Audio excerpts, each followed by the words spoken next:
inside is the traditional cave where many believe that John received the visions that comprise the book of Revelation.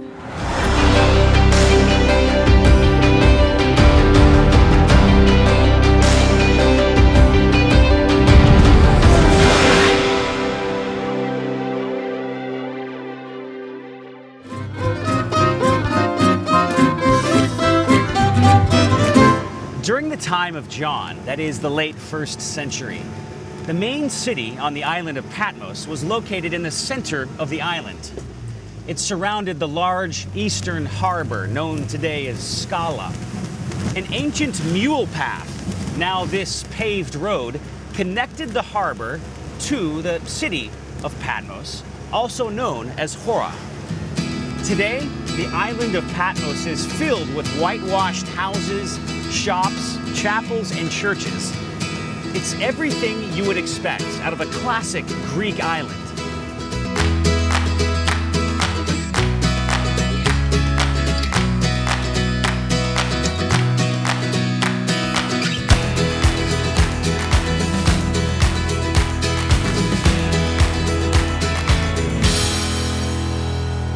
About halfway up this mountain, in this unassuming place, is the Cave of the Apocalypse.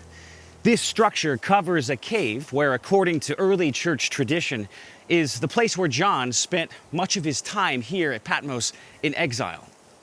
The cave is also where John received a series of special visions which became the book of Revelation, the final book in the New Testament. Now, the mosaic that you can see above the entrance to the Cave of the Apocalypse depicts St. John the theologian with his disciple Prochorus, who some say transcribed John's visions into writing. Now, the tradition that Prochorus was here helping St. John can be traced back to a text from the 5th century that says Prochorus, who was one of the 7 deacons from the original Jerusalem church, was also banished here with John, though no other evidence for that claim exists.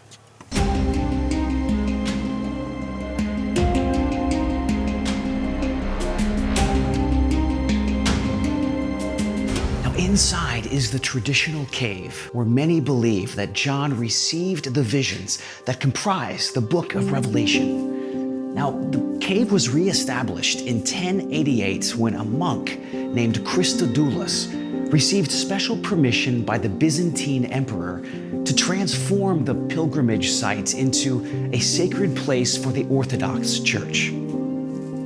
Tradition maintains that these 3 fissures in the rock represent the Holy Trinity of God. The book of Revelation is the last book in the New Testament.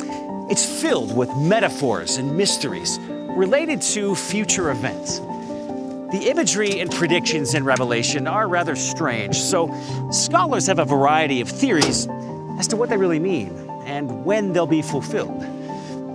Since that's a little bit above my pay grade, we'll stick with the basics in this series of Bible Backroads. The book of Revelation is a series of colorful visions which proclaim the last days before Jesus Christ returns and ushers in a new heaven and new earth. It is a final warning that the world will surely end and there will be a final judgment. It gives us a tiny glimpse of heaven and all the glories awaiting Christians. It also takes us through the Great Tribulation with all its woes. Much of the book of Revelation is the culmination of biblical prophecies about end times, beginning with the Hebrew scriptures and continuing through the Gospels. It's what we call apocalyptic literature, with the same kind of end-of-days language that we often see in Old Testament books, such as Daniel, Ezekiel, Isaiah, and Zechariah. Currently, the oldest known manuscript of Revelation is called P98, a fragment found in Egypt that dates to about 150 AD. That places this copy of Revelation just over 50 years after John's original composition on Patmos.